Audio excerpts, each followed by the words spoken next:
రంగులు పడ్డందుకు ఒక ముస్లిం వ్యక్తి మీద రంగులు పడ్డందుకు వచ్చి వాళ్ళ కుటుంబ సభ్యులంతా వచ్చి ఆ ఎవరైతే హిందూ ఫ్యామిలీ ఉన్నారో అందులో ఒక 26 ఏళ్ల వయసు గల వ్యక్తిని తరుణ్ అనే వ్యక్తిని కొట్టి చంపేసింది. నిజంగా హోలీ సెలబ్రేట్ చేసుకున్న ముస్లింలు మస్తు మంది ఉన్నారు ఈ దేశంలో. మీలాంటి సిగ్గుమాలిన వాళ్ళ వల్ల మంచి ముస్లింలకు కూడా మచ్చే కదా ఇప్పుడు కాదా?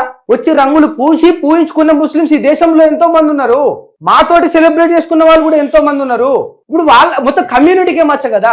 ఎందుకు అంటే రీజన్ అట్లా ఉన్నది. మేము హోలీ సెలబ్రేట్ చేసుకోం, మా హిజాబ్ మీద రంగు పడ్డది, మా హిజాబ్ మీద వాటర్ పడ్డాయి అంటే మార్చుకోవచ్చు మనం బుర్కా, ఉతుక్కోవచ్చు మనం బట్టలు. చంపిండ్రు కదా 26 ఏళ్ల వయసు గల వ్యక్తిని. తీసుకురండి చూస్తా. ఇవాళ మీ ఇల్లుని గులగొట్టిరు అందరూ, ఆర్ఎస్ఎస్ వాళ్ళు, హిందువులు అందరు పోయి కట్టేయచ్చు మళ్ళీ ఇల్లు. పోయి నా ప్రాణాన్ని తీసుకురండి. ఉన్నదా మీ కాడ ప్రాణాన్ని తీసుకొచ్చే అవకాశం ఉన్నదా? సిగ్గు లేకపోతే సరే, బుద్ధి లేకపోతే సరే. ఇక్కడ ఒక మనిషిగా మానవత్వంతో మాట్లాడతాం. నిజంగా అంత అన్యాయం జరిగిందన్నప్పుడు, అంత అరాచకం జరిగిందన్నప్పుడు చేయాలి, కానీ ఊరికే మనుషుల్ని చంపే మార్గాన్ని ఎంచుకుంటారు. ఎట్లాంటి వ్యవస్థలు బ్రతుకుతూ ఉన్నారు?